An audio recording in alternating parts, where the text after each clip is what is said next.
Excusez-moi, mais il y a des choses qui n'attendent pas.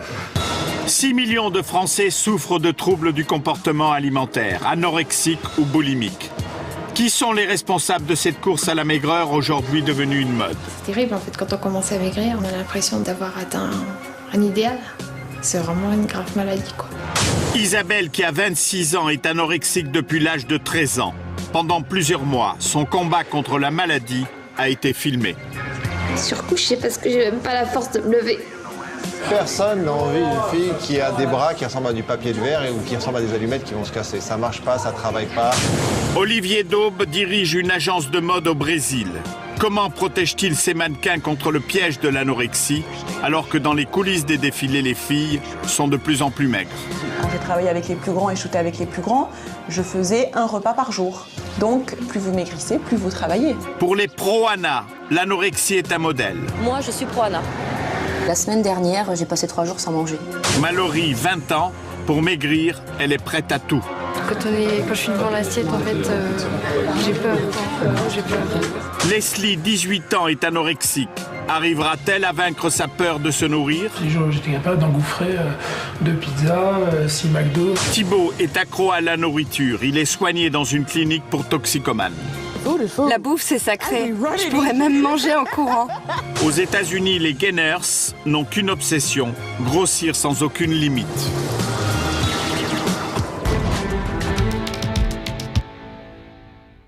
Bonsoir. Peut-on guérir de l'anorexie ou de la boulimie? Pour le savoir, faut-il encore en établir les causes et à partir de là, trouver les solutions qui, vous allez le voir, existent. Pour répondre à toutes ces questions, Mathias Favron a filmé le combat quotidien d'une anorexique dans sa vérité la plus crue, dans sa lutte dramatique pour survivre avec, au bout peut-être, l'espoir de la guérison. Les jeunes femmes anorexiques sont-elles victimes de la mode? Notamment, certains en effet se sont posé la question et accusent cette même mode d'encourager ce trouble du comportement alimentaire. Il y a quelques mois, une jeune femme mannequin, star des défilés, est morte au Brésil. Notre équipe a enquêté là-bas et en France, dans les coulisses des castings, pour savoir si après ce décès, les mentalités ont réellement changé. Enfin, vous découvrirez l'univers étonnant de ceux qui, au mépris du danger, affichent sans tabou leur goût pour les comportements alimentaires déviants. Ce sont d'une part les pro-Anna qui encouragent l'anorexie et d'autre part les gainers, dont le but est de devenir toujours plus gros, tout un programme. Voici l'enquête du droit de savoir sur les troubles du comportement alimentaire, enquête signée par Mathias Favron et Fabien Vernant.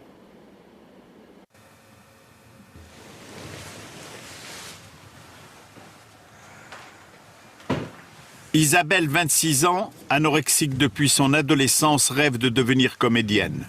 La maladie la rend trop faible pour travailler. Elle vit seule dans son appartement à Marseille. Chaque matin, c'est le même rituel.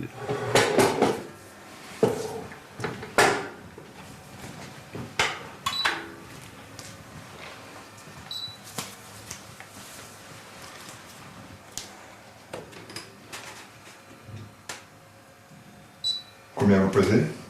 30 kilos. Qu'est-ce que vous voyez dans la glace? Un squelette.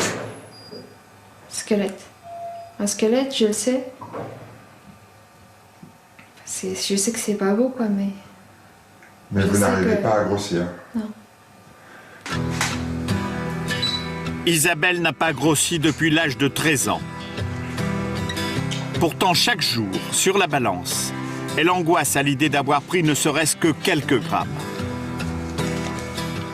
C'est terrible, en fait, quand on commence à maigrir, on est... Il y a une euphorie? Ouais, c'est une espèce de... Vous pouvez décrire ça, ce qui se passe justement? C'est bizarre, en fait, on a l'impression d'être toujours plus satisfait de soi, en fait, d'avoir atteint un idéal. C'est vraiment une grave maladie, quoi.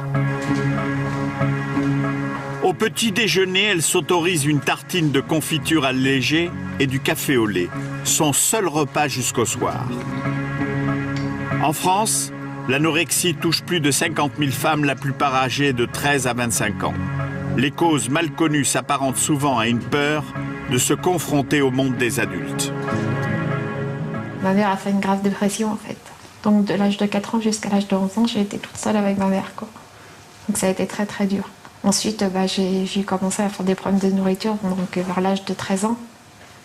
Et, là aussi, c'était pour pas grandir inconsciemment, vous pensez? Pour pas devenir une jeune femme? Oui, c'était la peur de justement changer et que ma mère ne m'accepte plus. C'était le moyen pour moi d'arrêter la croissance, quoi, parce que je pouvais pas me couper les jambes, je pouvais rien faire d'autre que ça, quoi. Alors l'anorexie mentale, c'est au départ, philosophiquement, la peur de perdre le contrôle et donc une recherche effrénée de maîtrise et de contrôle. Et donc, à partir du moment où la nourriture pénètre, elle risquerait d'en avoir envie, et à ce moment-là, elle risquerait de prendre du poids, et à ce moment-là, elle risquerait de ne jamais s'arrêter de grossir, tant leur désir est grand. Donc, elle bloque, encore une fois, le système pour pas que ça commence. Aujourd'hui, Isabelle décide de faire les boutiques. Pour elle, se mêler au monde extérieur est une épreuve et physique et psychologique. C'est compliqué de trouver des habits? Ça, c'est tout un calvaire parce que c'est vrai que toutes les petites, même les petites tailles, quoi. Là, c'est un taille 1. C'est pareil, quoi. Ça pourrait pas m'aller, quoi. Ça tomberait, ça glisserait. Et bon, par exemple, les pantalons, c'est quoi, quasiment impossible d'en trouver. Vous mettez pas de pantalon? Bah, je mets des caleçons ou des trucs comme ça, très très stretch, je crois. Ça, c'est à votre taille? Ouais, ça, je pense que oui. C'est un 14 ans d'ailleurs. Ah oui, c'est ça, en fait, vous êtes obligé de vous habiller en adolescente. En adolescente, ouais. Ouais, bah, c'est toujours ce que je fais d'ailleurs, pratiquement. Hein, parce que autrement. Et même des fois, les 14 ans, c'est trop grand. Donc. C'est clair, c'est un calvaire de tous les jours, c'est un combat de tous les jours. Et c'est vrai que des fois, je me sens faible, rien que ça. D'ailleurs, je vais m'asseoir un petit peu parce que je me sens un petit peu fatiguée. Ouais. Ça arrive souvent de voir comme ça, faire des pauses. Bah ouais, ça c'est. Quand vous restez debout un quart d'heure, faut. Bah, un quart d'heure, non, mais au bout d'une demi-heure, quand j'ai beaucoup marché, quand il y a du monde, surtout aussi. Le monde, c'est vrai que ça m'épuise un petit peu. Isabelle ne trouve rien à sa taille. Elle n'a plus la force de continuer à faire d'autres boutiques.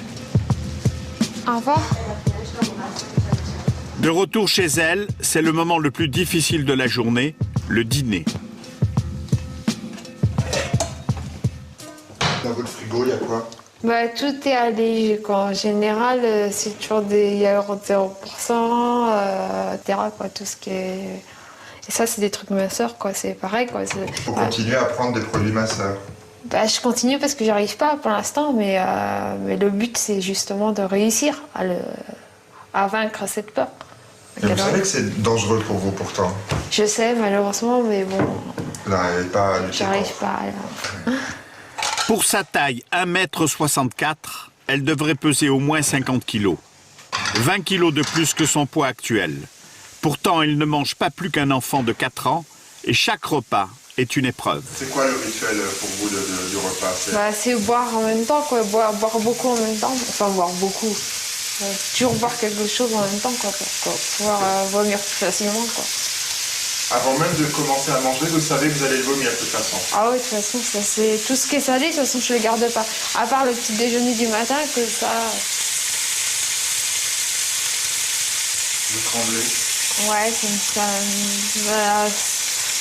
c'est l'angoisse, en fait, je crois que ça vient... L'angoisse de manger? L'angoisse de manger et puis le stress. Ça me stresse, quoi. Dès que je commence à toucher à la nourriture, je suis stressée. Depuis le matin, Isabelle n'a mangé qu'une tartine. Bien qu'elle ait sauté le déjeuner, elle n'a toujours pas faim. C'est la peur qui est plus forte que tout, quoi. La peur de quoi? Bah, toujours cette peur de grossir, en fait, de changer. La peur du changement. C'est obsédant, quoi. Vous vous sentez comment après avoir terminé votre assiette? Bah, je sais ce que je vais faire après, quoi. Qu'est-ce que vous allez faire après? Je vais aller aux toilettes. Vomir. Bah ouais. Ça, c'est le rituel quotidien, quoi. C'est systématique à chaque repas? Ouais. Enfin, à chaque repas, non, pas les petits déjeuners, comme je disais tout à l'heure. Mais en général, tout ce qui est salé, je n'arrive pas à les garder.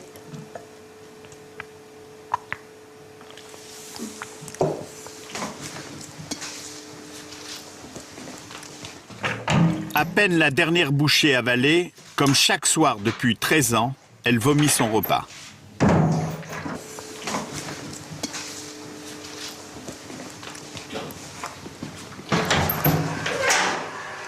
Elle ne garde rien dans son estomac. Pour compenser le manque de nutriments et de vitamines, elle termine chaque repas par des médicaments. C'est une question de survie.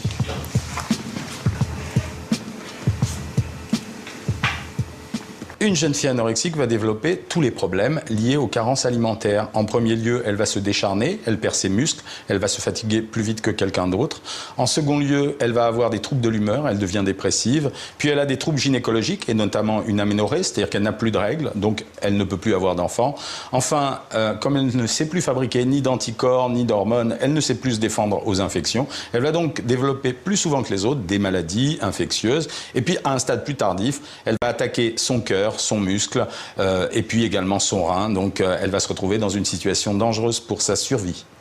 L'anorexie mentale, à l'heure actuelle, est une maladie qu'on considère comme dangereuse puisque certaines statistiques font état de 8 à 10% de mortalité après 10-15 ans d'évolution de la maladie, ce qui en fait la maladie psychiatrique de la jeune femme dont on meurt le plus en Europe à l'heure actuelle. Vous en voulez à cette maladie de vous obliger à faire ça? Ouais, parce que je veux avoir une vie comme plus normale, quoi, disons, comme tout le monde. Et c'est vrai que c'est un peu... Ça vous empêche d'avoir une vie sociale, une vie comme tout le monde? Bah oui, c'est clair. Le lendemain, Isabelle prend une décision. Profiter de notre présence pour essayer de vaincre sa peur de grossir et affronter le regard des autres. J'ai décidé aujourd'hui d'enfin retourner à la piscine. Je vais entendre des choses, ça je sais. J'en entends souvent, j'en entends toujours dans les magasins, partout où je sois. Qu'est-ce que vous allez entendre? Elle est trop maigre, elle devrait être à l'hôpital, qu'est-ce qu'elle a, quelle maladie, a-t-il de sida, elle est peut-être droguée, elle est peut-être... Je sais pas si je suis prête, mais il faut essayer de toute façon, on verra bien. On verra bien ce qui se passe. Pour Isabelle, qui n'a pas été à la piscine depuis 8 ans, c'est un enjeu important. Si elle parvient à se montrer en maillot de bain et à vaincre sa peur, ce sera peut-être un premier pas vers la guérison. Ça va, j'ai un peu le trac, mais t'enlever déjà la robe de chambre, ça me donne le trac. Il faut y aller. Il faut faire le premier pas. À quoi vous pensez là, à ce moment-là? Je sais pas, ça fait longtemps que j'ai pas été dans l'eau, donc j'appréhende qu'elle soit froide. Je pense pas, mais... Donc, vous avez peur qu'on vous regarde là? Ouais. Les premiers pas sont hésitants. Par chance, elle est seule dans le bassin et donc oublie le regard des autres et se détend peu à peu.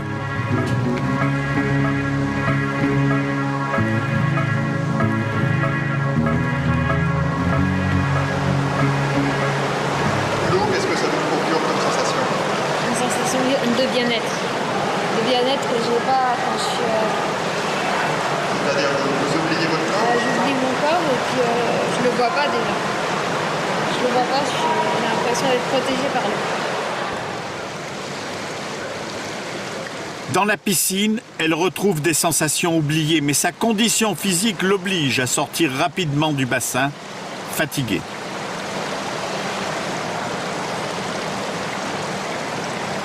J'ai enfin réussi, je suis contente de moi en fait. C'est une victoire, c'est déjà une première victoire. On a d'autres à faire encore. Je sais que c'est pas la seule, mais c'est déjà ça. Et puis j'y suis arrivée alors. Isabelle quitte la piscine encouragée pour relever un nouveau défi, grossir d'1 kilo.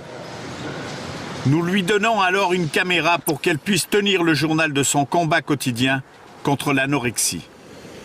Voilà. Je viens d'aller faire les courses. Et voilà ce que j'ai acheté. Quelques tomates. Et puis des steaks. C'est peut-être pas grand-chose.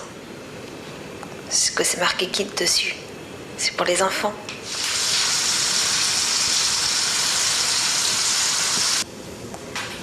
C'est prêt. Ça me fait peur, c'est vrai. Là, c'est vrai que le steak, j'avais pas encore essayé. Manger du salé, pour moi, avant, c'était impossible. Et là, bon, bah, je suis pas sûre de pouvoir le garder. Je sais pas encore. Je sais pas encore comment ça va se passer. C'est toujours une angoisse pour moi. Mais bon, essayons.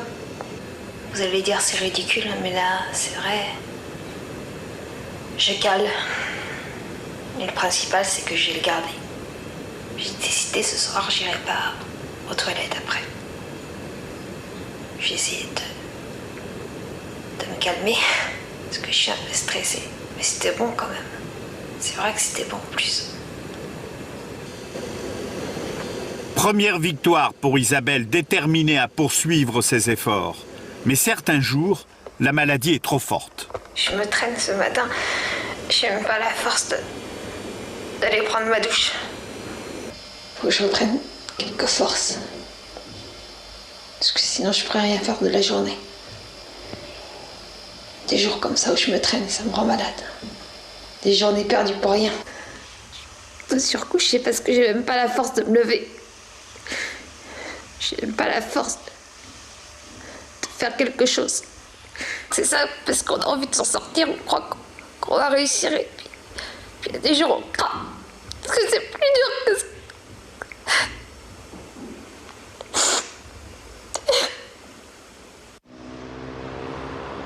15 jours plus tard, rendez-vous à Paris. Isabelle a retrouvé des forces et a répondu à l'annonce d'un directeur de casting qui recherche une jeune femme anorexique. Comment allez-vous? Très bien. Bien, merci de venir me voir de si loin. C'est Marseille. Voilà. On va s'installer tranquillement là, en fait. Comme ça, on sera un petit peu plus tranquille. Et puis après, on ira dans mon bureau. D'accord? C'est cool. Brice Compagnon travaille pour l'un des plus grands photographes de mode, Oliviero Toscani. Avec ses photos provocantes et extravagantes, cet Italien a rendu célèbre une marque de vêtements dans le monde entier. Aujourd'hui, il travaille pour une autre enseigne de prêt-à-porter et veut dénoncer le culte de la minceur en photographiant une jeune femme anorexique. Qu'est-ce qu'il veut dire exactement? Bah voilà. C'est-à-dire que est-ce que c'est ce que vous voulez vraiment? Est-ce que vous voulez vraiment, tout d'un coup, que votre corps ressemble au corps de cette personne? Qu'est-ce que vous recherchez en fait? Maintenant, ce que je recherchais, c'est une personne qui accepterait d'être photographiée par Oliviero Toscani. Et je voulais rencontrer cette personne, voir si effectivement elle se rendait compte de ce que c'était de se faire photographier comme ça. Voilà, je sais. Est-ce qu'il y avoir des attaques, des critiques? Bah oui, il y en a eu. On a l'habitude avec Benetton, on sait comment ça va se passer. Les gens vont s'insurger, et pourquoi, et c'est scandaleux, mais on n'a pas le droit, et pourquoi vous montrez ça, et tout ça. Mais et tout d'un coup, lui. Vous êtes prêt à encaisser ça, Isabelle? Ouais, sans problème. D'après vous, qu'est-ce qu'on va dire quand on va voir cette photo? Bah, c'est sûr que il y aura des réactions, hein, ça c'est certain. Mais moi, je suis prête à l'assumer. Mais vous voulez le faire quand même? Je veux le faire quand même. Pourquoi? Parce que c'est une étape supplémentaire. Pour vous, pour guérir? Pour moi, pour guérir, pour montrer à d'autres jeunes filles que c'est pas ça l'exemple. J'ai pas abordé une question, c'est que effectivement dans le projet de Oliviero Toscani, c'était une photo où il voudrait peut-être que la personne soit nue. Ouais. Mais quand je dis nue, c'est pas Penthouse, hein. C'est juste, vous voyez ces photos sublimes avec des femmes, des mannequins sur l'écran. Il veut la même beauté de photo, donc bien entendu on ne verra rien mais je voulais savoir si ça ne vous posait pas de problème. Il n'y a pas de problème. Yes. Vous venez avec moi? Ok. C'est cool. Premier casting d'Isabelle. Elle prend la pose comme une professionnelle. Grâce aux photos de Brice, Oliviero Toscani décidera s'il la retient ou non pour sa campagne de pub. Très bien. Alors, ce qui est bien, c'est que vous jouez le jeu. Oh, ça c'est bien. Hop, bingo. C'est bon. Parfait. Génial.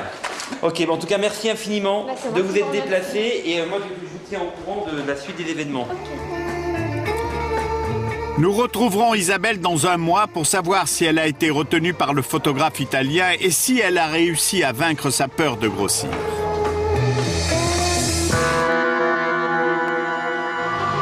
En France, de plus en plus de jeunes filles souffrent d'anorexie. Une augmentation qui touche tous les milieux. Depuis quelques mois, c'est l'univers de la mode qui est pointé du doigt. Sur les podiums et dans les magazines, les mannequins sont de plus en plus maigres, de moins en moins féminines. Je dirais que ça, c'était les filles qui travaillaient à l'époque. On va voir les physiques, voilà. Donc ça, c'était une mannequin qui a très bien travaillé. Elle avait de la poitrine, des fesses, des formes. Moi, je trouve que c'est frappant de voir je dirais la différence et la différence des physiques de ce moment-là et d'aujourd'hui. D'après vous, c'est quoi la plus grosse différence par rapport à il y a 10 ans? La plus grosse différence, c'est que les filles sont de plus en plus minces et de plus en plus jeunes. C'est tout. Je veux dire, là, si vous regardez ce livre, elles ont toutes l'air de femmes, elles ont des formes, elles sont jolies, elles sont agréables à regarder. Aujourd'hui, vous regardez sur des défilés, je veux dire, certains mannequins sont même pas belles. Je veux dire, certains mannequins sont des monstres. La mode encourage-t-elle l'anorexie? Qui sont les responsables de cette course à la maigreur? Madrid, en septembre dernier. Les organisateurs du plus grand show de la mode espagnole prennent une décision brutale. Exclure des podiums les mannequins trop maigres. Il existe une norme internationale qui s'appelle l'IMC, l'indice de masse corporelle. C'est le rapport entre la taille et le poids. Et nous savons qu'avec un IMC inférieur à 18, la probabilité pour que les mannequins soient malades et souffrent de malnutrition est très grande. Pour un mannequin d'1,75 m par exemple, il ne faut pas peser moins de 57 kg. Maria Campoy a participé aux 3 dernières éditions de la Semaine de la mode de Madrid. Cette année, elle a été recalée. Ça, c'était au défilé à Madrid. C'était quand? C'était il y a 2 ans. J'étais en train de défiler. Franchement, tu me trouves maigre? Non, je pesais le même poids qu'aujourd'hui. Et ils m'ont pesé, et là, ils m'ont dit que je n'avais pas un IMC de 18, mais de 17,2. Ils m'ont dit que ce n'était pas assez, qu'il me manquait 1 kilo, et donc je n'ai pas pu défiler. Mais s'il te manque 1 kilo, est-ce que ça veut dire que tu es maigre? 2 mois plus tard au Brésil, un drame relance la polémique. Ana Carolina Reston, une mannequin brésilienne de 21 ans, meurt d'anorexie. Elle ne pesait plus que 40 kilos pour 1,73 m. Comment a-t-elle basculé dans la maladie? La mode est-elle responsable de sa mort? Pour comprendre ce qui l'a tuée, nous sommes allés à la recherche de sa famille et de l'agence pour laquelle elle travaillait. Ana Carolina grandit dans ce petit village à 500 km de Rio et de ses plages de sable fin. Sa mère vit aujourd'hui dans un modeste appartement au bord de la route. Ça, c'était ma petite fille. Ma petite Carolina. Depuis l'âge de 14 ans, Ana Carolina travaille pour les plus grandes marques en Asie et en Europe. Il y a 4 ans, ses parents perdent tout ce qu'ils possèdent après un cambriolage. C'est un tournant dans sa vie. À partir de ce moment-là, elle a commencé à travailler pour nous aider. On aurait même dit que c'était elle, ma mère. Elle payait tout, toutes les factures, l'électricité, les médicaments pour son père et même le téléphone. La jeune femme n'a plus alors qu'une obsession. Travailler plus pour aider sa famille. Elle achète un terrain sur les hauteurs du village et finance la construction d'une maison pour ses parents. Ça, c'est la maison qu'Ana Carolina a essayé de construire pour nous. Et ça s'est arrêté là. C'était son rêve de voir son père et sa mère à l'intérieur de cette maison. Cette maison était très importante pour elle. Parce que d'une certaine façon, c'est à cause d'elle qu'il est arrivé tout ça. Et qu'elle a commencé à maigrir de plus en plus pour financer les travaux. Là, elle était vraiment maigre. C'était pour des photos au Mexique. C'est fou. Et là, c'était avant, elle n'était pas du tout maigre. On voit ses bras, son visage. En 2005, elle part au Japon pour une série de photos et c'est là que tout bascule. La séance se passe mal, elle rentre prématurément au Brésil. Quand elle est arrivée à l'aéroport, elle m'a dit « Maman, j'ai pas réussi ». Ils m'ont dit que mes bras étaient trop gros et que je devais maigrir. Et là, elle m'a dit que dorénavant, elle allait beaucoup maigrir pour pouvoir travailler plus, pour m'aider. Anna Carolina perd 11 kilos en quelques mois. En octobre 2006, elle rentre à l'hôpital de Sao Paulo et meurt d'une infection généralisée 15 jours plus tard. Vous en voulez à la mode? D'une certaine manière, oui. Parce que eux, ce qu'ils veulent, c'est qu'on voit les os de leurs mannequins. Maintenant que la presse commence à en parler, il faut vraiment se battre pour que les agences prennent enfin leurs responsabilités avec les modèles.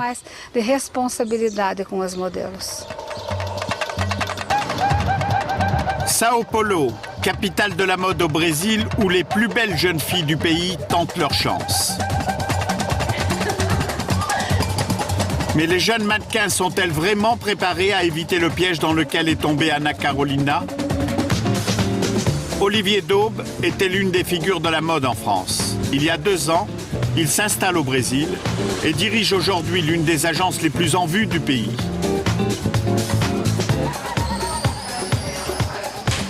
Oi, bom dia. Bom dia.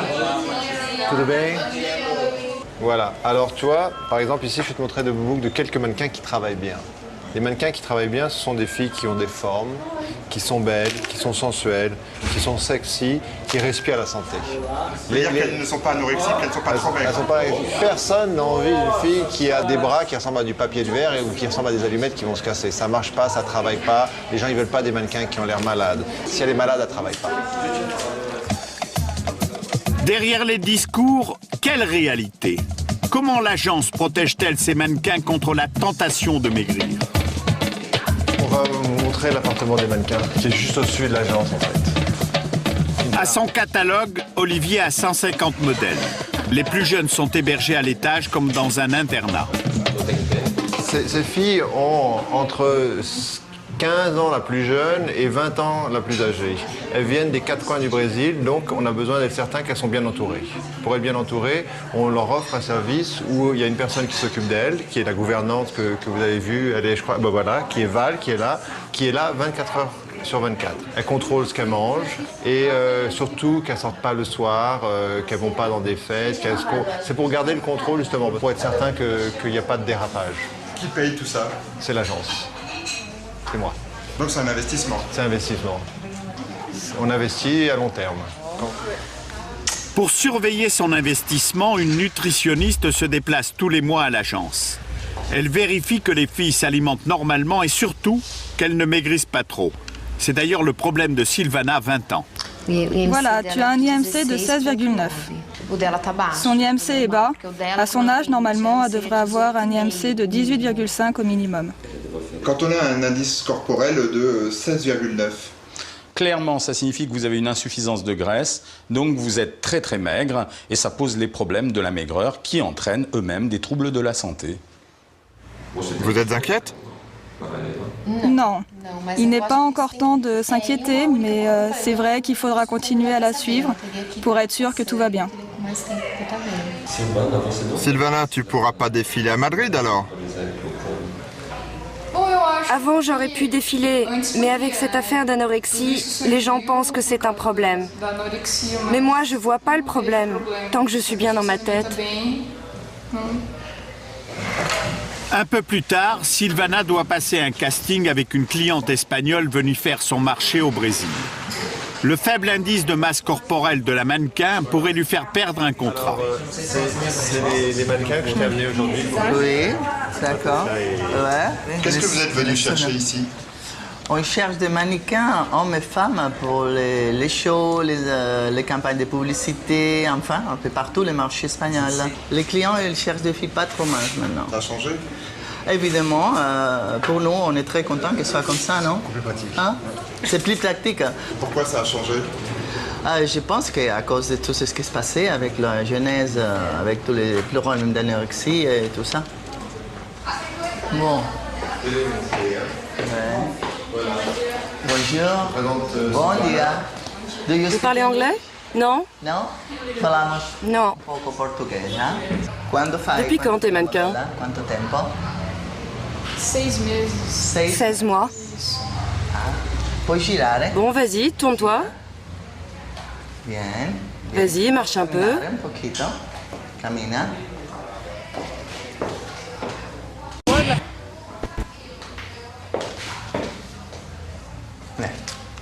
Obrigado. Ok, merci. Ok. Merci beaucoup. Obrigado. C'est tout? C'est tout. Ça suffit pour vous faire une idée? Ça suffit, oui. Qu'est-ce que vous cherchiez avec Sylvana? Non, elle a un potentiel énorme. Alors, il faut attendre parce qu'elle doit encore... Olivier est en train de la préparer. Et elle a encore, doit apprendre un peu à se présenter parce qu'elle est un peu timide, elle est un peu rigide. Elle doit encore apprendre. Non, parce que je vois tout de suite les proportions, elle est très bien proportionnée. Très bien. Tu sais, il fait 24 ans que je suis dans les métiers, alors un coup d'œil, on voit tout de suite. On prend tout de suite celle-là. Celle-là, on va la suivre. Fin du casting, Olivier réussit à placer 2 mannequins pour faire des photos en Espagne. À aucun moment, le poids des jeunes filles n'a été évoqué. Quelles sont les qualités des filles qu'on voit là? Pourquoi elles ont été retenues? Parce que, comme je te dis, parce que les stylistes trouvent qu'ils ont les mensurations, la taille pour leurs vêtements. Elles sont minces aussi? Elles sont minces. Mais pas trop? Un peu quand même. Non, c'est normal. C'est une question d'offre et de la demande. Nous, on est là pour tertiariser un travail, c'est-à-dire on est des intermédiaires.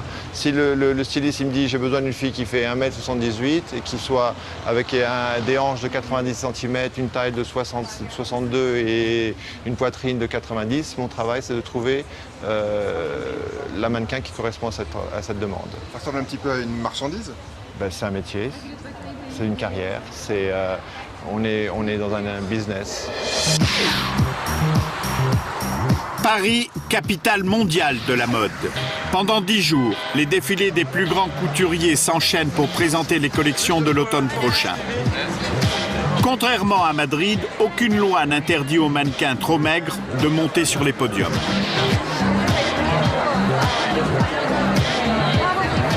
C'est clair que les robes sont mieux sur des filles maigres.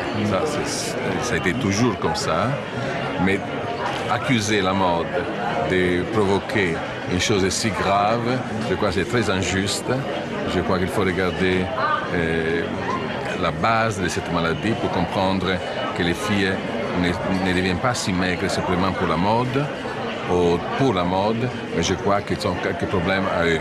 C'est clair qu'il y a des filles qui font des efforts pour rester maigres, pour pouvoir faire plusieurs défilés, mais je ne crois pas que ce sont ces filles-là qui vont un jour être malades. À en croire ce dirigeant d'un grand couturier italien, la mode ne serait donc responsable de rien. Pourtant, depuis la mort d'Anna Carolina, 3 autres jeunes mannequins sont mortes d'anorexie. Dans les coulisses des défilés, la question dérange. Qu'est-ce que vous pensez de ceux qui disent que la mode pousse les mannequins à être de plus en plus maigres? Vous êtes d'accord avec ça? Je m'en fiche. C'est eux qui décident. Ils décident comment ils veulent les mannequins et c'est tout. Je fais mon boulot, c'est tout. Et si quelqu'un vous dit que vous n'êtes pas assez mince pour travailler? Je suis pas assez mince. Je suis naturellement maigre, vous savez.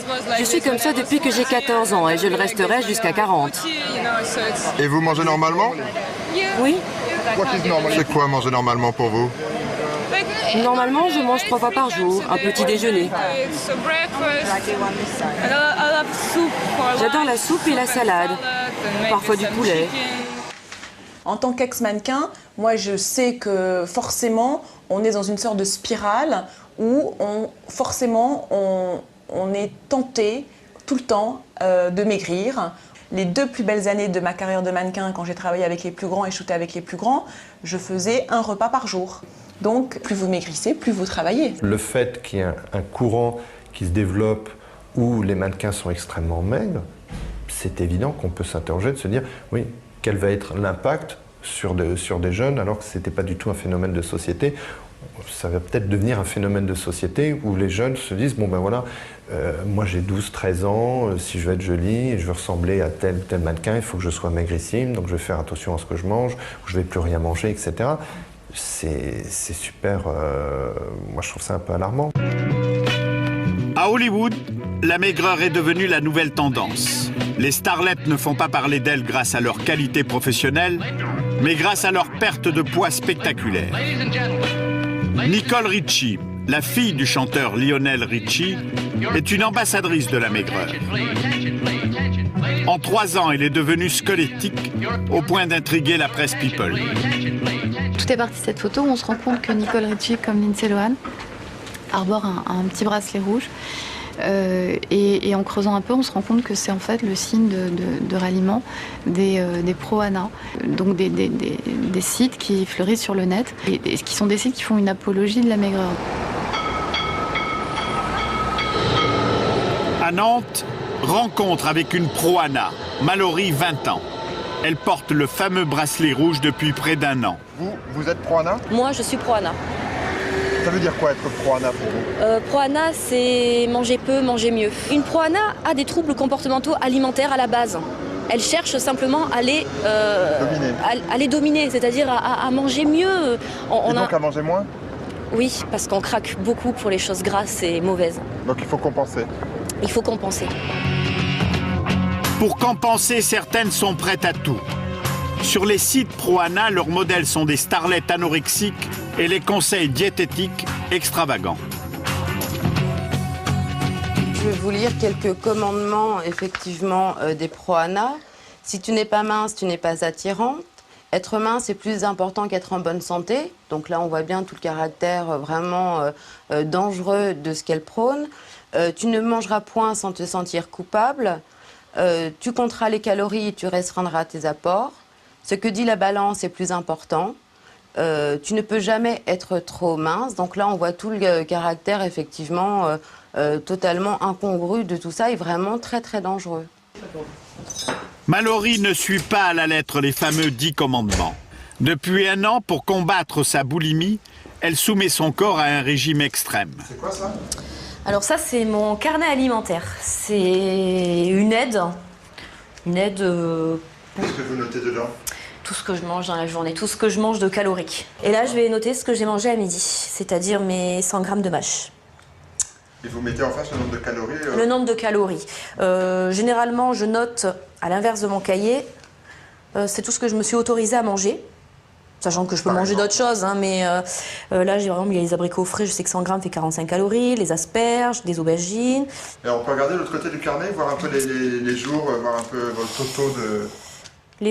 J'avais commencé, donc c'était vraiment très brouillon, 500, 700, 400. C'est pas beaucoup. J'ai des jours encore moins de 400. Là, j'ai même écrit trop, j'avais même pas compté. C'est le nombre de calories que vous aviez par jour. Hein. Par jour. Et là, j'ai commencé un peu à stabiliser.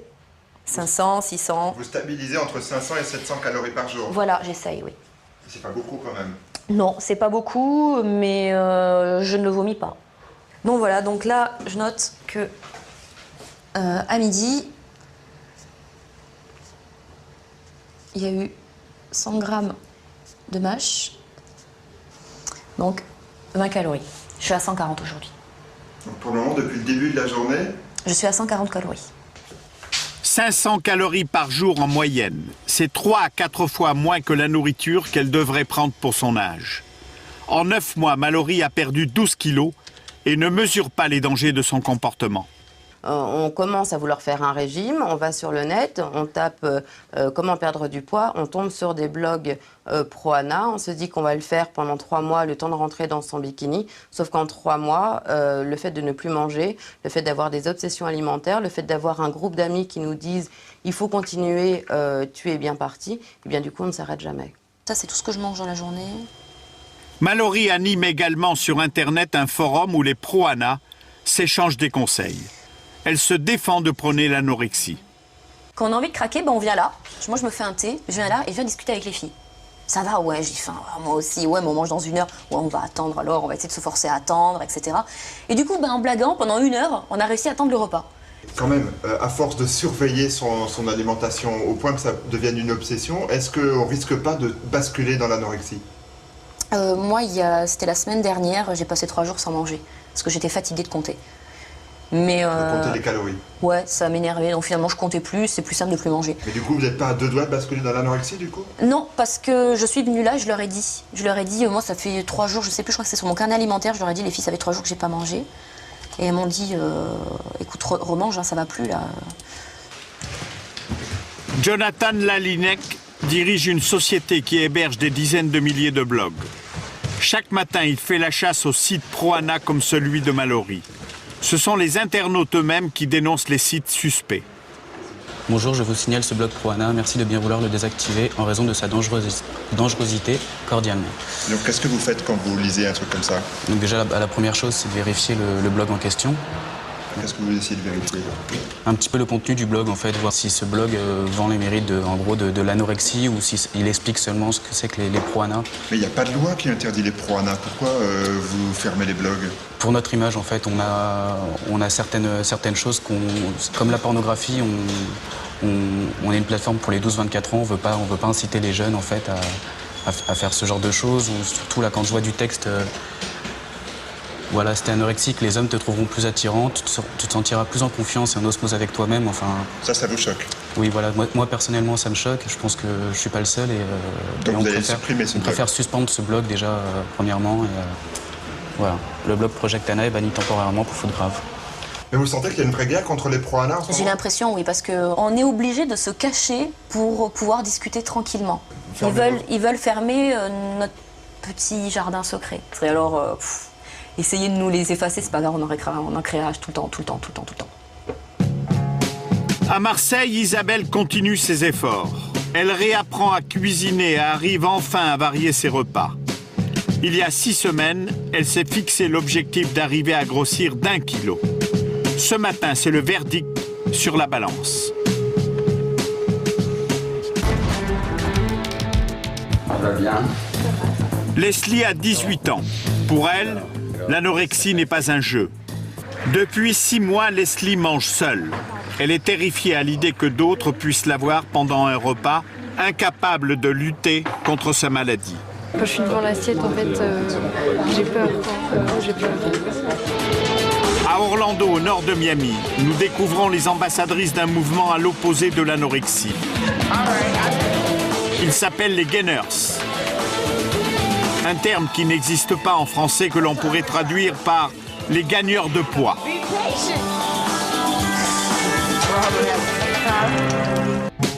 À Marseille, Isabelle continue ses efforts. Elle réapprend à cuisiner et arrive enfin à varier ses repas. Il y a 6 semaines, elle s'est fixé l'objectif d'arriver à grossir d'1 kilo. Ce matin, c'est le verdict sur la balance.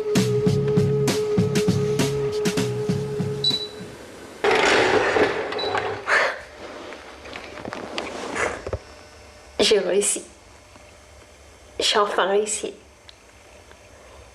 Les petits efforts, ils n'ont pas été là pour rien. Je me dis quelques petits grammes et si possible un petit kilo. Et là, il y est. Il est là. Donc il faut le garder, continuer comme ça. Ce petit kilo est en fait une grande victoire. Il lui reste un dernier défi, être choisi pour la campagne de pub du photographe italien. Mais le chemin de la guérison est encore long.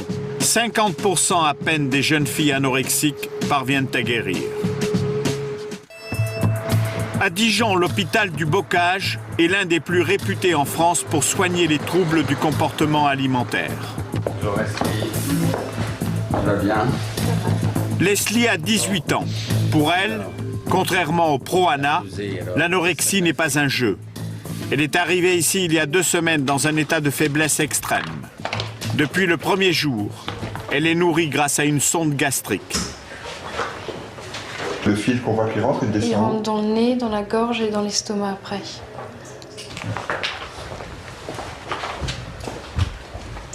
ça se passe? C'est quoi le principe? Donc là en fait, c'est une poche où il y a donc, tout ce qui est nécessaire à l'alimentation, les glucides, lipides, les vitamines. Et donc quand ça passe dans mon estomac, bah, après forcément je suis un peu gavée quoi, de nourriture et ça m'apporte l'énergie nécessaire quoi, pour pouvoir marcher, pour pouvoir parler. Sans ça? Sans ça, bah, je suis au lit où je peux pas marcher longtemps, enfin, je peux rien faire de... Vraiment quoi. On vit pas en fait sans énergie. Pourquoi c'est indispensable la sonde? Pour stabiliser son poids, il faut manger 2 fois plus que ce qu'elles font spontanément, au moins. Et pour prendre du poids, il faut manger encore plus que 2 fois plus. Ce qui, au passage, devient très difficile. Si je vous demandais à vous, bah, écoutez, demain, vous mettez à manger pendant 20 jours 2 fois plus que ce que vous mangez d'habitude, bah, vous verrez que ça n'est pas très facile. Donc, l'alimentation qu'on appelle, nous, l'assistance nutritive, va les aider à faire le complément, c'est-à-dire ce qu'elles ne sont pas capables de faire toutes seules. Leslie? Oui. Qu'est-ce qui va se passer là? Là, ça va être le repas. Donc, beaucoup de stress. C'est vrai? Ouais, parce que on ne sait pas si on va arriver à manger,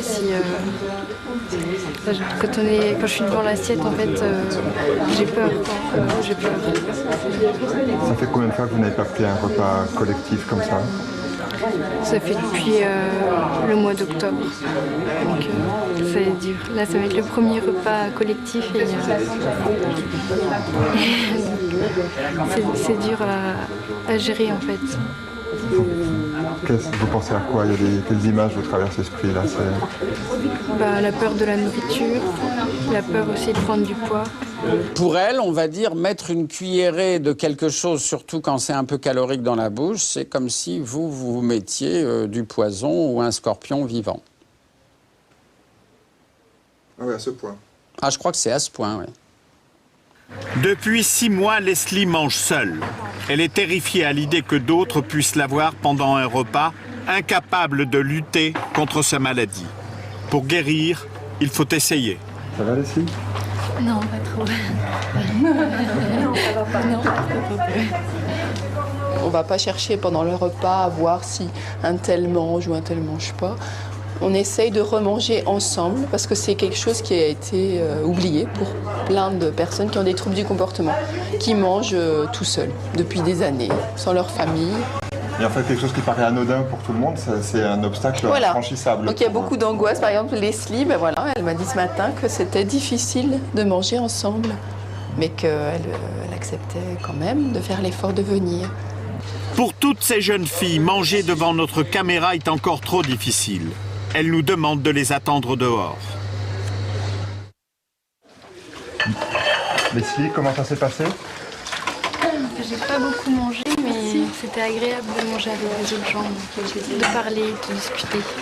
Donc c'était plutôt positif alors. Oui, oui. C'était une bonne surprise pour vous, vous pensiez? Ouais, je pensais que ça allait être plus difficile, mais comme on discute tous, ça fait du bien.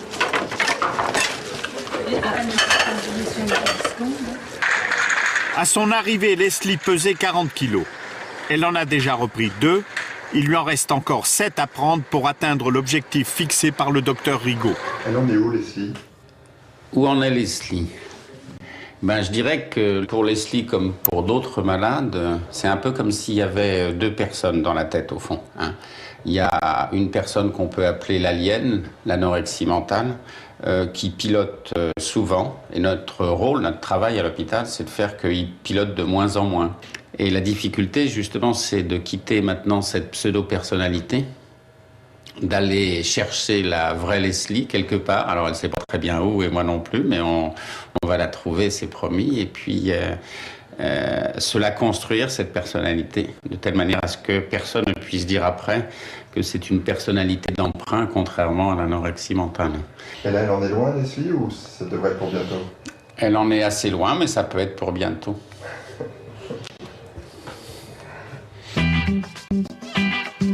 À Marseille, les efforts d'Isabelle sont payants. Un mois après le casting dans l'agence de mannequins, elle reçoit le coup de téléphone qu'elle attendait avec impatience. Là, j'y crois vraiment pas. C'est trop beau, quoi. C'est trop beau. Je viens de recevoir un coup de fil de Brice, le directeur de casting d'Oliviero Toscani. Je vais enfin pouvoir faire ce que j'ai toujours rêvé. Dénoncer cette maladie de merde. Montrer que c'est vraiment une maladie aux autres. Et là, j'espère que la photo elle sera vraiment impressionnante. Une semaine plus tard, c'est le grand jour pour Isabelle. Elle a rendez-vous avec le grand photographe italien dans un studio de photo à Paris. Je viens pour une séance photo, je suis Mademoiselle Caro Isabelle. Alors c'est faites aussi, donc vous prenez restaurant, 3e étage à droite, faites aussi. À peine arrivé dans le studio, le travail commence. Oliviero Toscani donne ses instructions. Ok, on la laisse comme elle est. On dit rien, on met rien, on laisse comme ça. C'est juste tirer par le En fait, le message que vous voulez faire passer, c'est attention danger. C'est quoi le message? Non anorexie. Ouais. Ah oui, non anorexie. C'est ça le message. C'est contre l'anorexie, oui. Contre l'anorexie, bien sûr. Et sûrement si c'est signé par une marque de vêtements, ça peut être plus fort que si c'est signé par un hôpital ou pour une, comment ça s'appelle, une organisation contre l'anorexie et ces choses-là, bien sûr. Si c'est vraiment la mode qui commence à prendre conscience, c'est peut-être plus fort. La mode a une part de responsabilité, vous pensez? Très responsable à ça. Une grande responsabilité à ça. Parce qu'il y a les journaux de mode et la mode utilise des filles qui sont hors taille, qui c'est pas normal. Ce soir-là, Isabelle va t'aider. Hein? C'est pas de quel côté tu es plus confortable si tu te détends, à droite ou à gauche? C'est égal. Ah, égal, hein? Un vrai mannequin, toi. C'est pareil. Elle adore. Si tu es fatigué, tu me dis. Mais relaxe-toi, c'est une photo. Hein? Au début de la séance, Isabelle est un peu tendue. Après quelques minutes, elle se détend enfin et oublie les regards des 5 assistants qui se relaient auprès d'elle. Sur les genoux. Comme ça. Regarde-moi. Au bout d'1 heure, la photo est dans la boîte.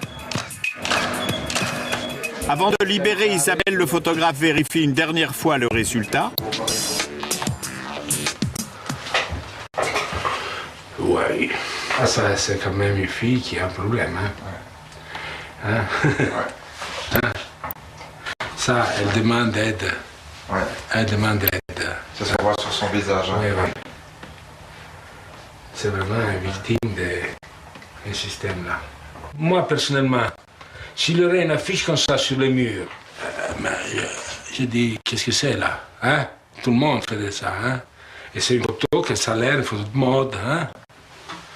Votre première impression elle est plutôt positive ou vous doutez encore? Non, je ne doute pas. Je voudrais avoir quelqu'un qui a le courage de passer ça comme affiche avec une marque, en disant non anorexie. Dans quelques semaines, le visage d'Isabelle s'affichera dans tous les magazines. Et maintenant, tu dois grandir. Tu dois commencer à... Hein? Ouais, je sais, ouais. Regarde, tu ne peux pas, mais 5 kilos? Oh, c'est un peu trop. Alors, tu m'aimes pas, hein? Bah, 5 kilos pour l'instant, c'est un petit peu trop. Je me sens Mais pas encore assez prête, mais tu pourrais me m'aider. 1 ou 2. Ok. Merci. Alors, c'est fait, hein? Non. Tous ces petits pas, en fait, de chaque jour, tous ces petits efforts, tous ces petits... Ça paraît pas grand-chose au départ, et puis finalement, c'est un grand pas pour aller de l'avant, pour aller plus loin. C'est un grand jour. Très grand jour. En 2 mois, Isabelle a atteint tous les objectifs qu'elle s'était fixés. Elle a enfin réussi à affronter le regard des autres, à accepter de grossir et à s'engager sur le chemin de la guérison. Excusez-moi, mais il y a des choses qui n'attendent pas. Les troubles du comportement alimentaire touchent 1 Français sur 10. L'anorexie et la boulimie sont les plus fréquents. C'est une autre maladie qui se développe le plus rapidement, l'hyperphagie. Thibaut a 32 ans, il est hyperphage il n'arrive pas à contrôler les quantités de nourriture qu'il absorbe.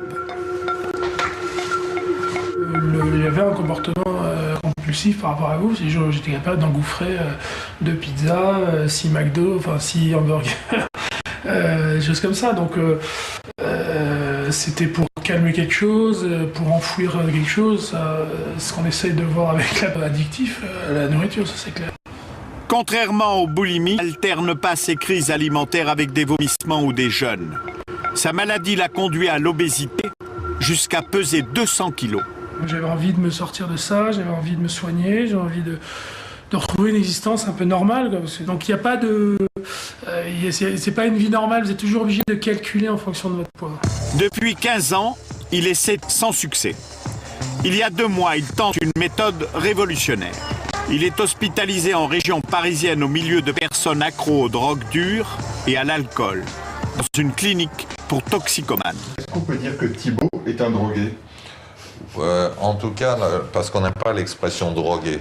Thibaut est confronté à un trouble addictif alimentaire. Donc il est dépendant. Voilà, donc le déséquilibre cérébral de son fonctionnement cérébral qui l'a ennuyé est exactement le même que celui que l'on observe dans les consommations chroniques ou d'alcool ou d'héroïne ou de cocaïne.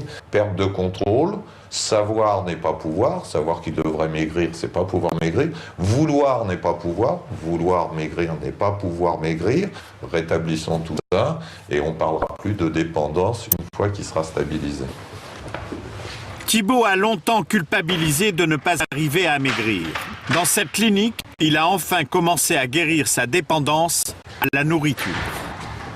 Pour nous, la même à l'alimentation est une maladie du fonctionnement cérébral. Quand vous commencez à expliquer qu'il s'agit, comme dans la maladie de Parkinson, comme dans l'hypothyroïdie, comme dans la dépression, d'un authentique dysfonctionnement, d'une authentique entorse des cellules cérébrales, les gens déjà vont mieux parce qu'ils arrêtent de se tyranniser. Alors pourquoi nous, il faudrait qu'on continue de les tyranniser en disant « si vous voulez, vous pouvez le faire », alors qu'une dépendance, c'est justement ça, c'est que la vie plus.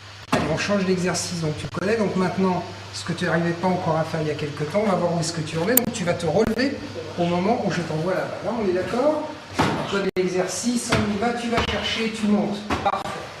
Allez, et tu montes. Très bien. Pour maigrir, Thibaut fait 1 heure de sport par jour. Le seul moyen pour faire fondre les graisses. Allez. Thibaut, vous ne pouviez pas le faire? Ah non, ça je montrais avant, je faisais plus ça quoi. Au début je faisais ça. Allez, j'arrive un peu plus à monter, c'est pas encore... Allez, tu vas chercher bien loin, c'est parfait. On y va. À la fin de travailler, on arrive. Allez, une dernière fois. À force de faire ces petits exercices. C'est vraiment un des problèmes majeurs pour les personnes en surpoids, si vous voulez, c'est de se mettre dans la position de Thibaut aujourd'hui. Si vous voulez, il y a encore, allez, on va dire un bon mois, Thibaut n'y arrivait pas. C'est-à-dire là aujourd'hui, comme n'importe qui, il peut descendre sur ses appuis et puis commencer à travailler. Il y a des choses idiotes pour le commun des mortels, mais qui sont sympas, c'est pouvoir relâcher sa chaussure. Vous voyez, juste ça.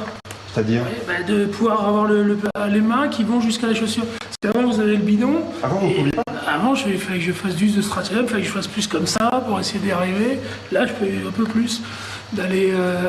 Ça, c'est des petites choses qui changent la vie. Non, mais oui, parce que c'est des petites choses qui paraissent tellement idiots quoi, à tout le monde, parce que c'est évident. Je vois les filles dans la rue, elles sont debout comme ça, elles sont...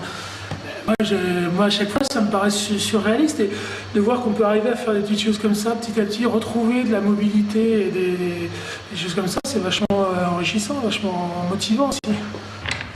Les soins dans cette clinique haut de gamme ont un coût. Plusieurs centaines d'euros par jour pendant 3 à 4 mois. Aujourd'hui, c'est le jour de la pesée. Le moment de vérifier si tous ces sacrifices portent leurs fruits. C'est quoi l'objectif aujourd'hui? J'étais à 169,4, donc en dessous. Forcément, en espérant 1 ou 2 kilos.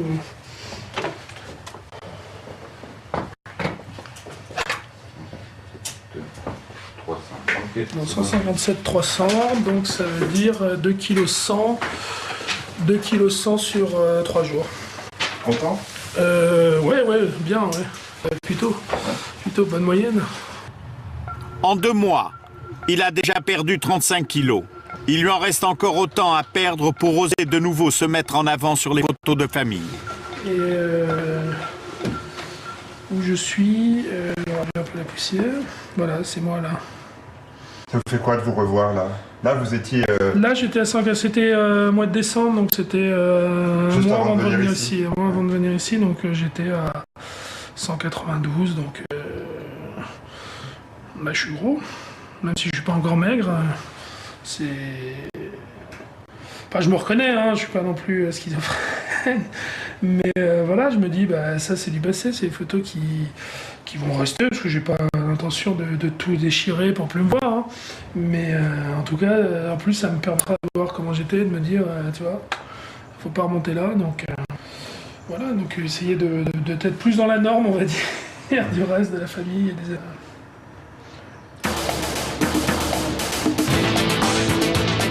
L'enquête continue aux États-Unis, en Floride, la région du soleil et des loisirs, des corps bronzés et des plages à perte de vue. À Orlando, au nord de Miami, nous découvrons les ambassadrices d'un mouvement à l'opposé de l'anorexie. Ils s'appellent les gainers. Un terme qui n'existe pas en français, que l'on pourrait traduire par les gagneurs de poids.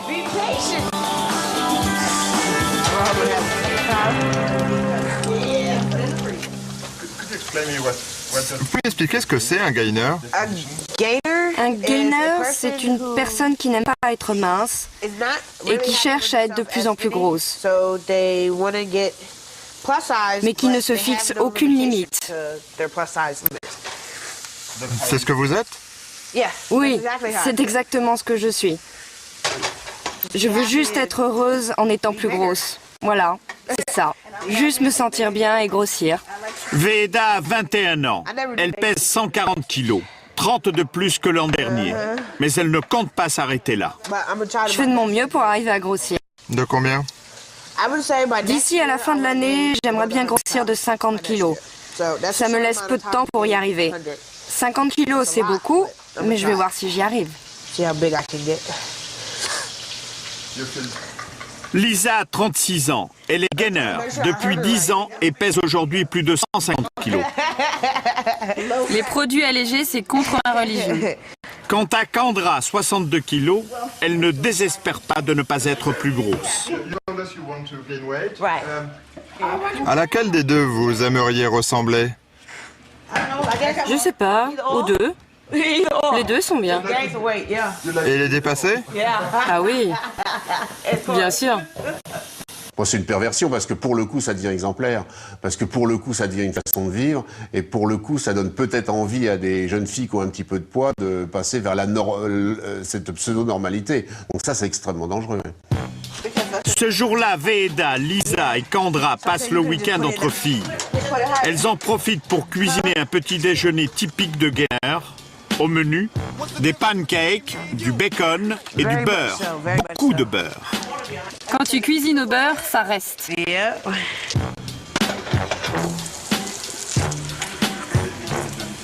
Good, sir. Woo. Hippie egg fanatic. C'est bon? Tastes great. C'est délicieux. Surtout quand on mélange tout comme ça. Plus c'est gras, meilleur c'est. Et puis ça maintient en bonne santé. C'est ce que dit mon mari. Faut que je garde ma ligne de jeune fille.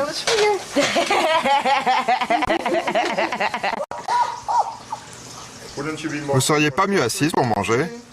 Je m'en fiche. La bouffe, c'est sacré. Je pourrais même manger en courant. C'est le même principe que le gavage des oies. Un foie a des limites.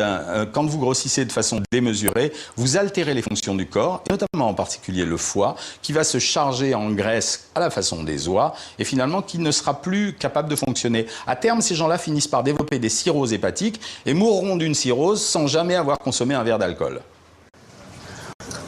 Pour les gainers, être en bonne santé, c'est avant tout être heureux.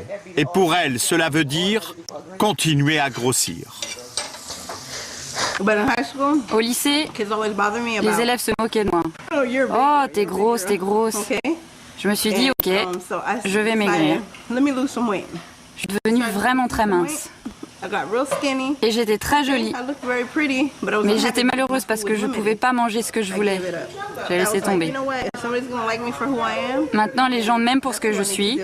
C'est comme ça que j'ai rencontré mon mari. Veheda est la plus jeune du groupe et pour elle, ses kilos sont une arme de séduction massive. Ça vous fait quoi de voir votre corps grossir? Je me sens plus sexy. C'est vraiment ça. Plus c'est voluptueux, mieux c'est. Quand je me regarde, je me trouve sexy. C'est doux, c'est moelleux. C'est gros et sexy. Quand vous vous regardez dans le miroir, qu'est-ce que vous aimez et qu'est-ce que vous n'aimez pas? J'aime tout. La seule chose que je n'aime pas, ce sont mes vergetures. À part ça, je suis bien. Et qu'est-ce que vous préférez? Mes fesses. Vraiment mes fesses. Entre Veheda et Lisa, c'est la compétition. C'est à celle qui sera la plus sexy aux atouts. Moi, j'ai des fesses. Ouais, moi, j'ai des fesses. Elle a les seins. Faudrait changer. Mais ça, c'est encore trop petit pour moi. Ah bon? C'est du combien? Du bonnet F? Non, triple D. Oh la vache! Je suis jalouse. Vous aimeriez changer? Ah oui, elle veut mes fesses et moi ses seins. Ce serait parfait.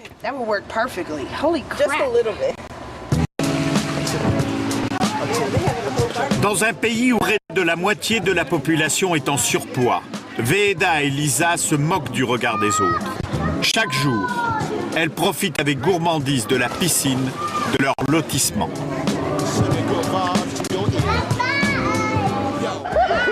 Moi aussi, je suis grosse.